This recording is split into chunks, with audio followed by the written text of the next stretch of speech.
Hey everybody, welcome to Pit Stops to Podium, the Rev Partners podcast, where we talk to execs who've competed and won, taking their companies from high growth to high scale. My name is Brandon Tollison. I am the co-founder and CEO of Rev Partners, and I am thrilled to have with me today Pablo Dominguez. Welcome, Pablo. Hey, Brandon, how you doing? I'm doing well. I will give Pablo's background because that's not usually fair for the guest to actually say what he has done.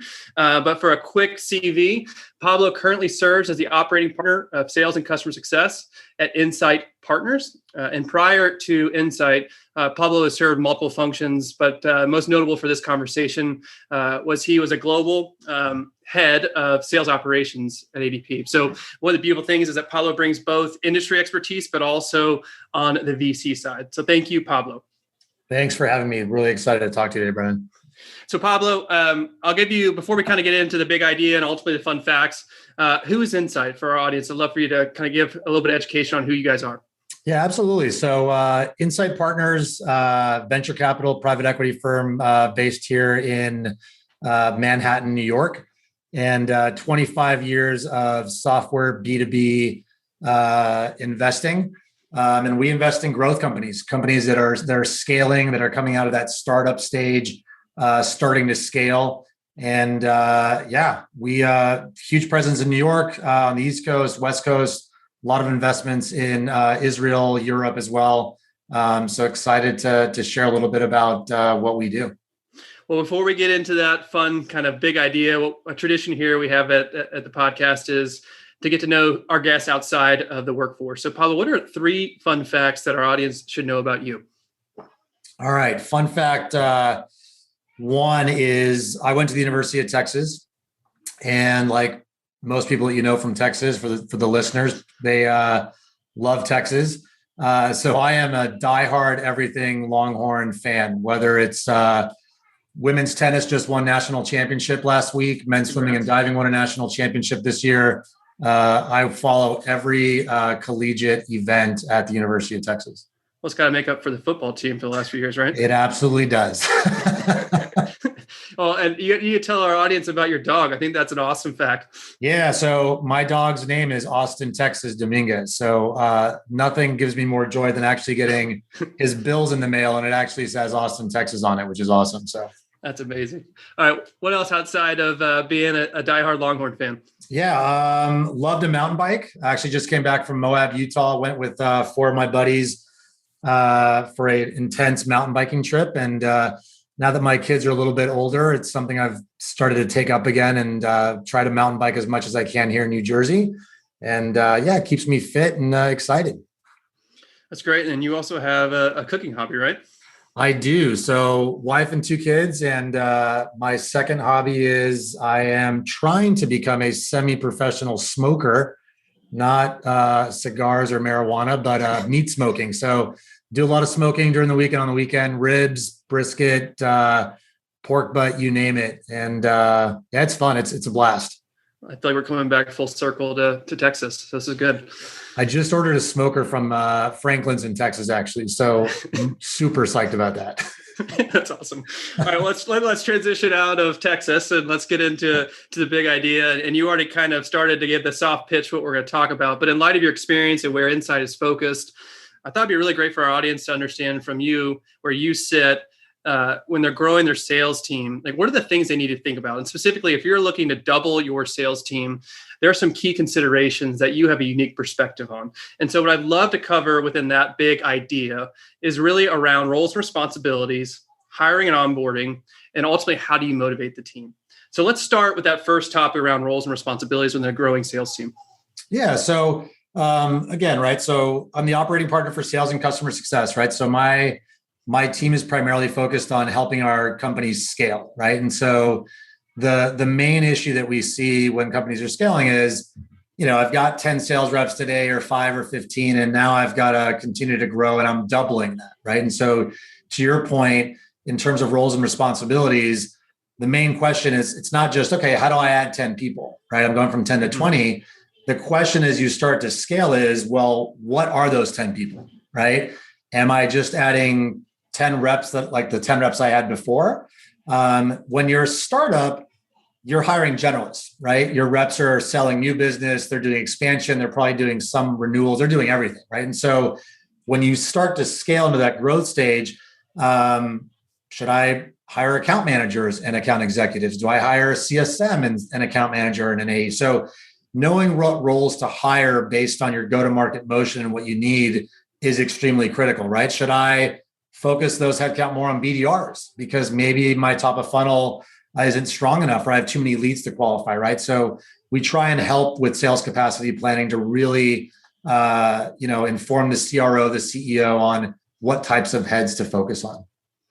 I like that. So what I kind of heard you say there too is I think the go-to-market motion informs the type of headcount that you need to create. And there's also that kind of, based off of who you're targeting, that gets into things like upsell and expansion, depending on how the go-to-market motion works. Yeah, absolutely. Right. I mean, one thing I didn't touch on, but if you have a strong indirect motion or you want to focus more on the channel, those headcount might be more channel focused, right? To build out the channel if you're starting to scale there.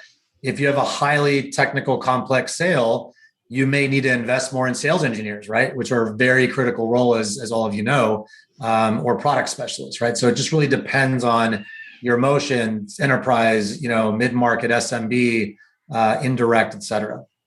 Well, yeah, it's a natural transition to the next, topic, which gets into hiring and onboarding. So you have an idea of your go-to-market motion. You have an idea of the type of roles that you need. Now, how do you think about, what's the profile of the candidate you want to bring on board? Yeah. So, when you start to scale significantly your headcount, you've got to be a little bit more prescriptive on, do I know who I'm going to hire, right? Do I need to hire for vertical expertise? Does it matter, or is the best, we only do B2B software. So is hiring the best software sales rep from Salesforce going to work in a fintech or an ed tech, right? So determining that profile is extremely critical.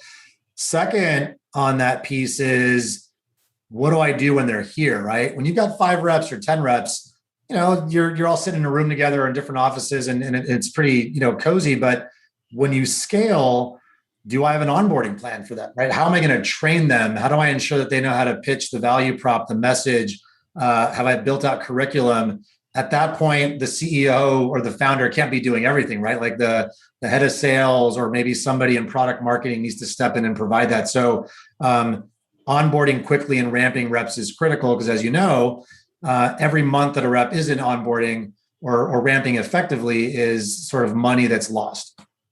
Yeah, it's interesting. In a previous podcast, I was talking to HubSpot's enablement team, and they really have 2 metrics, and one of them is what they call TDR, time to ramp, and it's exactly what you're just describing. It's not just productivity, but it's also how quickly can you get these reps enabled and trained so they can actually carry quota and ultimately drive revenue for the business. Yeah, and back to the time 1 and 2 together, right? The first question around roles, we talked about sales capacity planning. The biggest mistake we see companies make is they make false assumptions on ramping, right? It's like, I'm hiring 10 reps. They're in my model. They're going to all ramp in 6 months. We're going to hit our plan. No, it's probably going to take 9 months, right? If it's enterprise reps or longer. And so being realistic on the ramp time and not trying to be overly aggressive will save you on, we missed because we were too zealous on our ramp times. Yeah, it's almost like people planning on the outlier as opposed to what's the norm. Exactly. And it gets you in a lot of trouble. All right, let's transition in the last topic. So we talked about roles and responsibilities. We talked a little bit about then how do you hire and onboard, but then there's like a third leg of how do you keep reps motivated? And so I think that gets a lot into not just gamification, but comp plans, things of that nature. Yeah. So you now know what roles you have. You onboarded them. How do I incent them? Right. Pretty simple when you've got a couple of reps to just build a very standard comp plan. Now you've got reps doing expansion. You've got reps doing renewals. You've got more SCs. You've got BDRs. And so knowing how to incent reps and reward them appropriately, right, for the behaviors that you want. Are you just paying them to grow their existing base? Are you growing them to land new logos, just net new ARR? And ensuring that you reward for overperformance, right? A lot of some companies don't want to pay too much for overperformance. And the coaching that we try to give is, look, every dollar above 100% is gravy, right? Like you should pay a lot for that because the reps have done what you asked them to do, right? So definitely want to motivate with the highest accelerators possible. definitely believe in balancing spiffs as well, right? Throughout the quarter, you want to incent certain things. You don't want to create, an overabundance of spiffs because then people get distracted from the comp plan. But you want to make sure that your quotas are equitable. I can achieve them, and then I'm growing. Obviously, quota setting's hard. When you're small and you're trying to scale, you may not know what a quota should be, right? So we always recommend, hey, set the quotas so that people can hit to the financial plan. And then if you go above the financial plan significantly, reserve the right to review payments above whatever, 200-300%, right? But don't cap the plans, right? Because that is very demotivating for the reps. Yeah, some of the big things I just heard, which I really appreciate since I was in sales at one point in my life, is reward the right behaviors and create a model in which everyone wins, meaning you're incentivized to both. I mean, if the company wins, you should win. And then also from a company perspective, don't be shy to create a model that facilitates that. And but also be realistic in terms of how you structure not only your targets, because if you don't set the targets right, not only impacts the reps, but also impacts you, especially if you have insight or any investor behind you that's looking at those targets.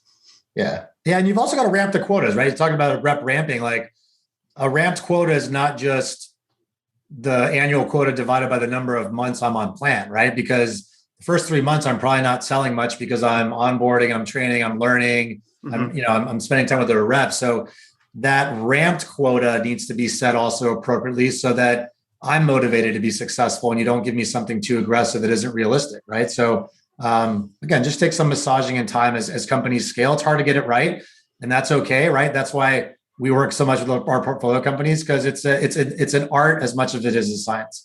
Yeah, and there's the areas around even just sales cycle and the average deal size that will also impact that ramp time. Absolutely. So to your point, there's the onboarding, but we also have to be mindful of what does that sale actually look like. And that kind of gets back to the go-to-market that you were describing earlier. Absolutely. Well, Pablo, this has been really insightful for me, not to use a pun, but it's been great to hear just some of the best practices that you've incorporated, both from your experience in ADP and others, but also what you see across the portfolio at Insight. So if people want to follow you, learn more about you or Insight, what are some practical steps that they can take? Yeah, I mean, if you, I'm very active on LinkedIn. Try and share, content that we provide from Insight. We have a lot of material and blogs on insightpartners.com that's open to the world to view, both from a commercial perspective, also marketing, product, content, et cetera. Follow me on Twitter, LinkedIn, and happy to connect with anybody. If you have any questions, feel free to reach out. All right, Pablo, we really do appreciate your time. I know I learned a lot. I'm sure our audience did too. So wish you all the best, and we'll talk soon. Cool. Thanks, Brendan. Appreciate it. Thank you. See ya.